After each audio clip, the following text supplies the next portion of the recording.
What's up, everybody? In today's video, I'm joined by frequent guest on the channel and my cousin, Nathan, and we're going to talk about our top 5 gaming memories. So, ready to do this? Let's do it. Let's do it.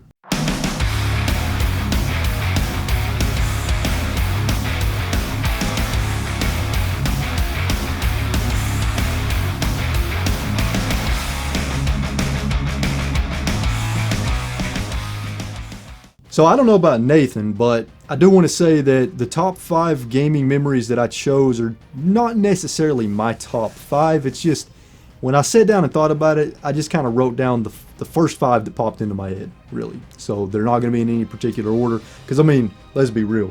I'm sure me and you, we both have tons and tons of amazing gaming memories. So narrowing it down to a definitive top 5 is damn near impossible. So with that being said, Nathan, why don't you go ahead and start us off? Okay, I guess I'll start off with the earliest memory that I have that made me think about gaming and what I liked was, I remember at one point in time at my house, I was really young, my dad started selling our Nintendo games. And didn't really say why, but that Christmas we got a Super Nintendo. So that's probably my first gaming memory because, you know, the Super Nintendo was coming out. We wanted it, but we didn't have a lot of money back then. Yeah. So he sold those off to get it for us. So that's my number one. Yeah. My first gaming memory. Yeah, that's awesome too, because the Super Nintendo, man. Oh yeah, Such a great console. Very excited when we got it. Do you remember what games you had at first? We had Super Mario. Yeah, Super Mario World. Yeah, Nice. That was the first game that we had on it. Yeah. Many more after that. So I think I'll start things off with a funny memory, and I've talked about this on the channel a couple of times before, but I just remember it so vividly, right? So my brothers, Bobby and Jason, they had a couple of friends over, and they were playing NES. They were playing Super Mario Bros. 2 on the NES. And they were babysitting me that day. Mom and Dad were both gone, working or whatever, and they didn't want to deal with me. So, you know, what does any normal brother do? They tied me up and they threw me in a closet. So they took some rope, they literally tied me up and put me in a closet. But here's the thing, they must not have tied me up very good. I'm trying to remember how old I was. I want to say I was maybe 4 or 5 years old. I was pretty damn young. I was basically a toddler. But they must not have tied me up very good because I got out of it. I ended up being able to untie myself, and I was pissed. I went into the living room, I dropped my pants, and I proceeded to piss on my brothers and their friends. So you came out of the closet and pulled your wiener out? What? Yep, and then pissed on them. And that's why you should never tie me up, because I will piss on you if you tie me up. If I ever say that again, I want you to punch me in the face. Not a problem. Anyways. I guess my number 2 memory is going to be Mortal Kombat on the Okay. Sega Genesis when it first came out. I remember, I don't know if we rented it or we bought it, but me and my brother were playing it. And of course back then it was really controversial. It had just come out and it took forever before we could do a fatality. We had the blood code, ABAC, ABB. Nice. So we knew that before we started playing. But I remember that being a thing because I was leaving with my mom to go somewhere. And my brother comes running out the house and he's like, I finally did a fatality. The first thing I thought was, I didn't see it. I don't believe you. Yeah. But that always stood out in my memory as one of the things because it's real young. Probably shouldn't have had Mortal Kombat. But whatever. Yeah. Which one did you say? The first one or the second? The first Mortal Kombat. Yeah. It was the first one. Yeah. That game was the shit. The second one was even better. But Yeah. Well, the second one, the way that the computer knows what you're doing before you even do it. Yeah, for real. So hard. yeah, it was pretty damn hard. Yeah. Cool. Well, my next one I think I'm going to talk about is prior to the GameCube coming out. You know, I played games. I played NES, Super Nintendo, Sega Genesis, but I didn't play games a whole lot. I didn't really spend a lot. I didn't really consider myself a gamer. I had a Super Nintendo, I had a Sega Genesis. I played them every now and then. But then when the GameCube came out, I got a GameCube for Christmas, and I got Luigis Mansion with the GameCube. And I remember whenever I plugged that GameCube in and turned on Luigi's Mansion, I remember being so blown away by the graphics, man. The lighting effects in that game and the graphics that I proceeded to just binge play that game pretty much all day, Christmas Day. And I think I beat it within a couple of days. And then I played it again, and I think I beat it like 3 times in a row because I loved it. And the reason that's one of my favorite gaming memories is because that was the moment that I transitioned from being just kind of a light gamer to a serious gamer. That was the moment that made me realize that I love video games. And then, you know, that started my love for the GameCube. Luigi's Mansion and the GameCube, I got to give it credit because it pretty much set me on the path of being a gamer. My number 3 memory actually involves your brother Bobby. Oh, yeah. I remember during the day we were out in the woods doing whatever kids do, and that night I was staying over at y'all's house. And that was the first time I think that I had played through a game. Just sit down and played through the whole thing. We played Turtles in Time. Oh, such a good game. You were there, but you were like 3 maybe? Yeah. Something like that. So we sit and actually played through the whole game. It took us a long time. But we were able to beat it, just the 2 of us. No Game Genie or anything going on back then. We didn't have that. Yeah. And that was one of the things that I always remembered on my path to gaming. Yeah. Do you have that game now? I don't think I do. Oh, man, you got to get I all do of not it. have Turtles in Time right now. It's kind of hard to find. I would like to get it, play it with my boy. He would enjoy it. Oh, yeah. Such a good game, too, man. Such a good game. I think it's one of the best beat-em-up games from that era. Well, they had that mechanic where you could throw the enemy at the screen, which don't sound like much now. Right. But back then, you're like, holy shit, that was cool. Yeah, for real. All right, so my next gaming memory, basically, this was one of those games that I beat that I never thought I would beat, and when I finally beat it, the feeling of completing that game was amazing. And that game is Ninja Gaiden on the Xbox. Because when that game came out, that was basically the Dark Souls of that generation. That game was hard as shit. And it wasn't hard in a frustrating way. You actually had to have skill in that game. You had to learn the combos. You had to master the timing of dodging and parrying and everything. And I remember just being so addicted to that game. Even when I was getting my ass kicked over and over, I just could not stop playing it. You know, I would fight a boss, get killed 20 times, and just keep playing it. And I never thought I would beat it because the game just kicked my ass over and over. And then finally, when I made it to the final boss and beat that game, that was a feeling that I had never felt before, because that was, at that point in my life, that was the hardest game that I had ever played all the way through. The hardest modern game, not counting like some of the older, you know. It just, I don't know, just the feeling that I got, the feeling of accomplishment that I got from beating that game will be forever stuck in my memory. Did you ever play and beat that one? I did. Yeah. I thought that people said it was harder than I thought it was. Well, what difficulty did you play it on? I started out with just the regular, I guess. I just jumped in and go. Yeah. Well, good for you, Nathan. Good for you. All right, what's your next one? My next memory is at a time after we had the Nintendo. Well, we started out with a Coleco, and then a Nintendo, Super Nintendo, Sega Genesis, and my dad actually said he wasn't buying any more video games. He's like, I'm not buying any more game systems for Christmas or birthdays, we're done with it. And I was really depressed about that. Yeah. Because I really wanted more stuff. Yeah. And I remember that year for Christmas, one of my presents was a big box. And as I started to open it, it was just a cardboard box, and I was thinking, what the hell is this? But then I opened it up, and it was your brother Jason's 3DO.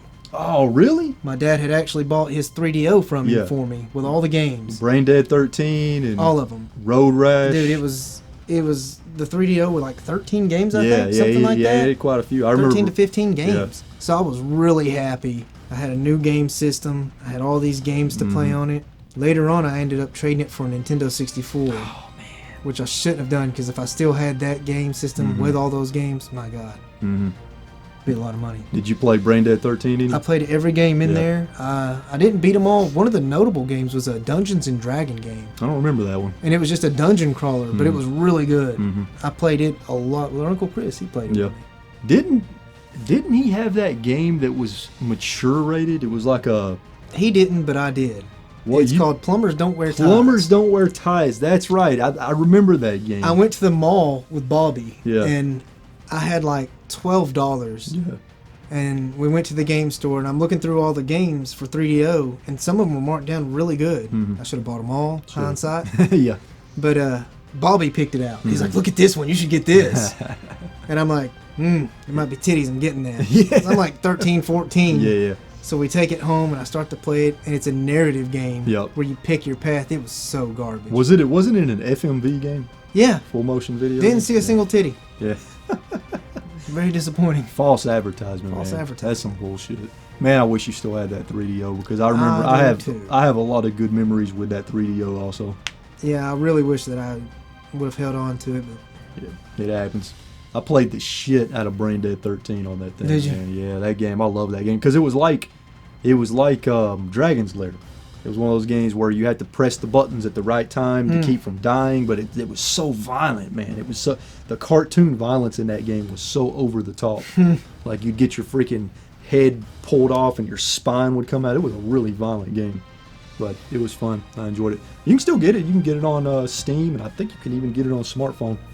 So, I might have to check that out. Yeah, so Brain Dead 13, everybody, check it out. As long as you can handle some extreme cartoon violence. From back in the day. Yeah, for real. So my next memory. So back when I lived with my parents, I had a next door neighbor, a couple of kids that were around my age, and I used to go over there all the time and hang out with them. And we did a little bit of everything: box outside, jump on the trampoline, punching bags. But of course, we played the hell out of video games too. I brought my GameCube over, and we played Time Splitters 2 a lot. But I remember one night, it was me, my friend, his brother, and another friend. So we had 4 people, and Time Splitters 2 on the GameCube, you could play multiplayer with up to 4 players, and it's such a blast. So much fun to play. So half the night, we were playing multiplayer on Time Splitters 2, and we stayed up all night that night. But the other half of the night, it kind of took a twist. There was kind of a twist to it. So in Time Splitters 2, and I don't know if you know this, but in Time Splitters 2, there's 3 cartridges that you can find in the game, and your little radar device that you can pull out in the game, you can actually load these cartridges into it, and you can play these little games on your little radar screen in the game. And one of the games was called Anaconda. And have you ever played Snake? Oh yeah. It's basically like Snake, except you know how in Snake you can only go up and then right angle, and you know what I mean? You can only move in angles. Well, in this one, you could move in curvaceous ways, if that makes sense. Curvaceous might be... Did until the hand gestures. But you know what I'm saying? You could you use the joystick and you could, move in curves and stuff instead of 360 motion. Exactly. But what was really unique about Anaconda is you could play it with up to 4 players. So you would have 4 anacondas, 4 different colored anacondas on the screen at the same time. Fight.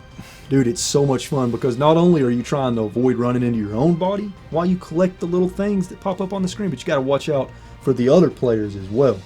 And it was so much fun, and we played it for like 4 hours straight, just laughing our asses off all night long. It was just such a blast. So that memory really sticks out in my head. So what do you got? My last memory. Okay. And I guess it's probably what solidified my future as a gamer. Okay. Is when I was in my later teens, me and my friends getting together, playing the PlayStation 2. Yes. I mean, we used to play for hours on end. And one of the notable things that stands out was, I think it was Game Pro. They had an edition that came with a demo disc for Tony Hawk. I think I remember that. And all it was, I think, either 30 or 60 seconds on the first board. So what we would do was take turns trying to beat each other's score just on the first board in that little bit you could play. Yeah. But we played that game forever. Yeah. And then, of course, when it came out, I got it. And we kept playing. And such a great game. We ended up playing all the way through Tony Hawk 3, making sure that we 100%ed the games. But it was really good. Yeah. And remembering that, and that's probably what got me somewhat obsessed with gaming. Nice. That's really cool, man. And you saying that is kind of making me want to buy that remake that just came out. I'm definitely going to Tony get Hawk 1 and 2, yeah. The original games were a lot of fun. Oh, dude, so much fun, man. So much fun. So my last memory is, it's probably the number 1 on the list. When I worked at Steak and Shake, I don't know how, I've mentioned this on the channel before, but I lost a brother. Unfortunately, me and Nathan both lost a brother, unfortunately. But when I worked at Steak and Shake back in the day, on the weekends, I would work like a 10-hour shift. I would work it from like 12 to 10, basically 10 p.m. But when I would get off, I would go to my brother's. I would go to Jason's house, and me and him would rent games on the GameCube and the PlayStation 2, sometimes the Xbox, but we would rent games and just play till like 4 or 5 in the damn morning, dude. Just stay up half the night. And I remember just like my favorite memory was Soul Calibur 2 on the GameCube, because me and him just played the shit out of that game. We were so addicted to it. We would play that all night long, man. It was like some kind of challenge mode that we were playing. And we would fight each other some too, but mainly we were playing that mode and taking turns playing the different levels, trying to beat it and work through that mode. So many memories, but that's the one that stands out to me the most, which is why Soul Calibur 2 on the GameCube, even though I don't have my original copy, which I wish I did because that was the copy that me and him played together, Soul Calibur 2 on the GameCube is definitely one of my most beloved games just because of the memories that I have with it. And that's one of the reasons why we're doing this video, because gaming, it's not just about playing games and enjoying the video games, it's about making memories too, spending time with friends and family, making memories together with friends and family, because I mean, we could probably make 20 of these videos and just keep, you know, talking about different memories. Good memories. And I'm sure a lot of you could too, because that's one of the best things about gaming is building those memories. That's one of the reasons why we wanted to do this video, share some of our gaming memories with you. And do you have anything else you want to say before we close out the video? Make sure you go to the comments, put your memories down in them as well. Exactly. I'd like to see them. Yep, you just read my mind. I was just fixing to say that, yeah. And if you enjoyed the video, please be sure and hit the like button. If you're new here, consider subscribing so you can join the RetroWolf family. And as Nathan said, please share your gaming memories with us in the comments down below. Even if you have to write several paragraphs, we'll read them. We would love to hear those memories. And we might do another one of these videos in the future if you guys like it. So hit that like button. If we get enough likes, we may do another one. But until next time, folks, stay safe out there. Keep playing games, making memories, and having a good time. And we'll see you all in the next one. Later.